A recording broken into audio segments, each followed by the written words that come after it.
নমস্কার সবাইকে, কেমন আছেন? আশা করি সবাই ভালো আছেন। আমিও এই তো ভালো আছি। তো অনেক দিন পর একটু স্বস্তি মিলেছে। এই তো আকাশে মেঘ করে আছে, বাইরে বাতাস। তো আবহাওয়াটা অনেক ভালো ছিল। এইরকম আবহাওয়া থাকলে খুবই ভালো লাগে। আর এই কয়েকদিন যা গরম গেল, সবারই খুব কষ্ট হয়, বিশেষ করে যারা বাইরে কাজ করেন তাদের কথা ভাবলে খুবই খারাপ লাগে। তো এরকম আবহাওয়া থাকলে সবাই আরামে কাজ করতে পারে, বাইরে যেতে পারে, সব কিছুই ভালো হয়। তো এই আবহাওয়ার কারণে আজকে একটু রিচ খাবারই খাওয়া হয়েছে। তো এখানে ছিল হচ্ছে চিকেন বিরিয়ানি। আর শুধু সেই কারণে না, আজকে গেস্টও এসেছিল, যে কারণে এই আয়োজনগুলো করা হয়েছিল। তো এখানে ছিল চিকেন বিরিয়ানি, তারপর হচ্ছে আম টমেটো দিয়ে একটা মিক্সড চাটনি, তারপরে ছিল ডিমের কোরমা, আর এখানে একটু মাংসের ভুনা মতো করেছিলাম। আর এটা ছিল একটা চপ। তো এগুলোর রেসিপি আরেকদিন আপনাদের সাথে শেয়ার করব। আর সালাদ, যদিও একটু দেরি হয়ে গিয়েছিল, কারণ ছোট বাবু, এগুলো আয়োজন করতে করতেই অনেক দেরি হয়ে গিয়েছিল। গেস্ট এই সময় চলে এসেছিলো অলরেডি। আর আমার মামি শাশুড়ি অনেক হেল্প করেছে, আমি শুধু রান্নাগুলো করেছি। এই তো ঘড়িতে তখন প্রায় 3:30 মতো বাজে। তো যাই হোক, তারপর হচ্ছে গেস্টকে চলে যায়। আর রাতের বেলা আমরা রিচ খাবো না বলে একটু রুটি তরকারি খেতে চাইলো আমার বর, একদম খুবই লাইট করে। আমি এইভাবে হচ্ছে আলুর তরকারি করি, আপনাদের ভালো লাগলে আপনারাও করতে পারবেন।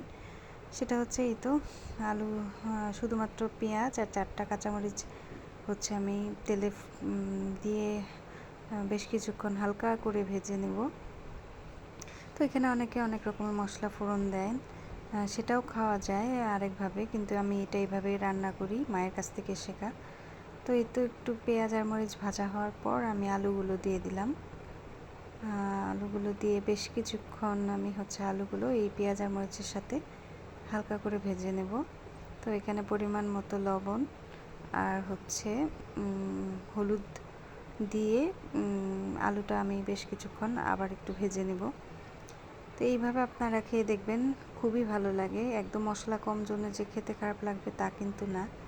এটার সাথে সাদা রুটি বা হচ্ছে লুচি বেশ জমে যায়। তো এই তো তারপর হচ্ছে এখানে পরিমাণ মতো জল দিয়ে দিলাম। তো জল দিয়ে আঁচ একটু বাড়িয়ে দিয়ে আলু সেদ্ধ হওয়া পর্যন্ত রান্না করে নেব। আর এই তো এখানে পাশে হচ্ছে আমার মামি শাশুড়ি রুটি তৈরি করবে জন্যে আটা তৈরি করছিল। আর এই তো দেখুন কি সুন্দর ফুলেছে রুটিগুলো। তো এরকম রাতের বেলায় কিন্তু ভালোই লাগে, তেল মশলা খুবই কম খাবারে। তো সাথে আমি একটু ফিরনিও করেছিলাম, বড় আবদার করেছিল, তাই এই তো তৈরি হয়ে গেছে আমার আলুর তরকারি।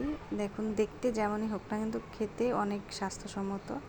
আর এই তো এখানে ছিল ফিরনি, যদিও ফিরনি অল্প পরিমাণেই করা হয়েছিল।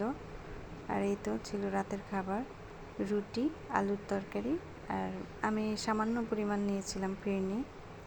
তো এটা দিয়েই আমাদের রাতের খাবার হয়ে গেল। তো এই তো রাত তখন 11টা বাজে, আমাদের খাওয়া দাওয়া শেষ।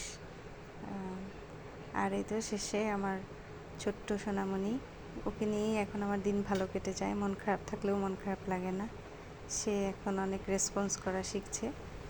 তো ভিডিওটি যদি আপনাদের ভালো লাগে, like, comment, share and subscribe করে আমার পাশে থাকবেন, আমি যাতে আরও নতুন নতুন ভিডিও শেয়ার করতে পারি। যদি সেরকম কোনো টিপস থাকে তাহলে অবশ্যই আমাকে দিয়ে যাবেন।